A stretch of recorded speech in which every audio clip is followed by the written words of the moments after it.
hitting rock bottom with the worst day of my entire career opened the door to my best life.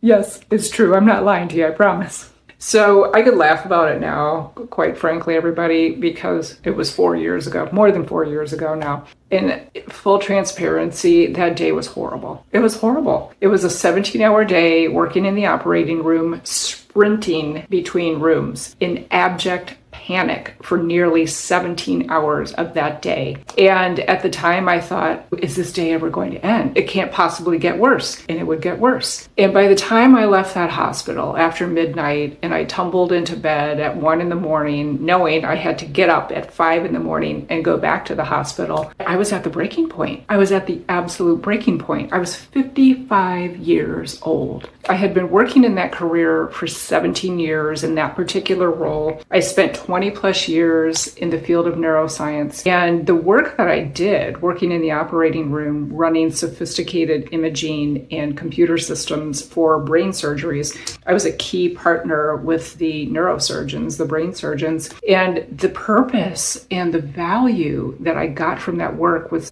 just incredibly fulfilling, as you can imagine. But the pace of it, I had to keep up with surgeons who were half my age. And I lived on their schedule and I had no life. But I didn't know who I was outside of that life. My entire identity, my entire ego was wrapped up in that work that I did because I worked at places like Mayo Clinic and Stanford with the most incredibly bright minds in the world, leading the charge, leading the advances in healthcare, particularly when it came to brain surgeries and what we can do for patients. So I had to get very real after that day about, if you don't do this kind of work because you can't do it when you're 80 years old, the time's coming. Who are you? What will be your sense of purpose? What will fill you up? You've got to figure it out.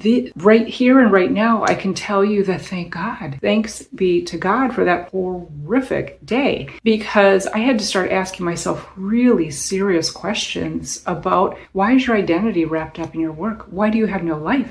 And as I sat there asking myself these questions, one very looming answer that I didn't want to look at showed up. And it was, I don't know who I am outside this world. I'm in a gray zone drinking habit that is the result of, I don't want to ask myself these tough questions. I don't have to figure out why I don't have a life. I don't want to have to ask myself questions like, do you even know what's important to you anymore? I didn't.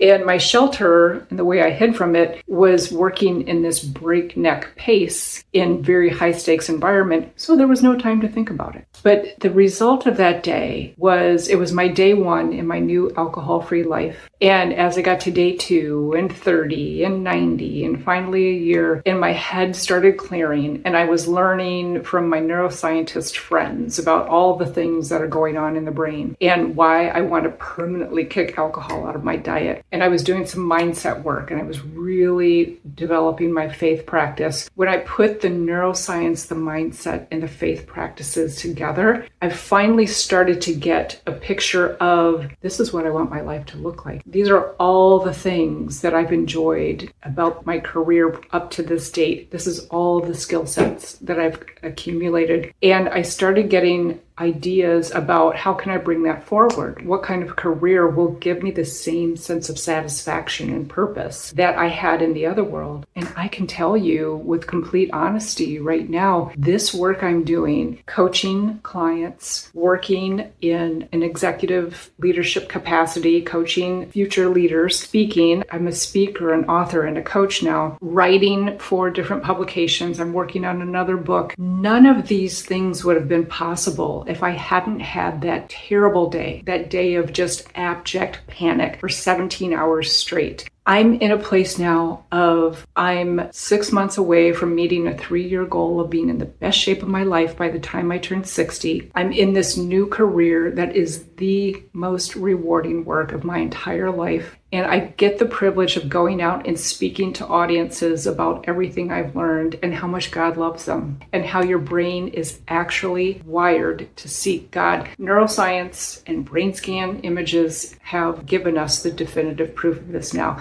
This is my life now. I get to bring everything I loved about neuroscience into what I do now. I get to coach, I get to train, I get to speak, and I honestly can tell you I've never been more in love with my life than I am now. So that's why I want to share with you why the worst day, rock bottom day of my career resulted in being the gift of a lifetime. I want that for you too. If you want to find out, Kathryn, I don't even know where to start. I don't know what I don't know. Then it sounds like you need a clarity call with Kathryn. So go ahead and click the link in the description. Let's get on a call together. You can talk to me about where you are. Maybe we can even figure out right away, what kind of gray zone are you in your own life? What's keeping you stuck from making the changes you know you need to make? It's that time of your life. You've accomplished so much, you've done so much, but it's not enough anymore. Or maybe you can't, or maybe you're like me, you can't keep up with the pace anymore, but you still have so much to give, and there's a lot of impact you can make given everything that you've learned over the years. Let's talk about it on the clarity call. Let's figure out if my Revive system, which is a 12-week program where we literally retrain your brain, we uncover old thought patterns, we replace them with my Revive system, retraining your brain to start thinking very differently and to start getting true clarity on the action steps you need to take to make these big changes in your life. You're completely capable of it. Thanks to your brain's ability with neuroplasticity, you are capable of doing anything at this stage of your life. I'm living proof.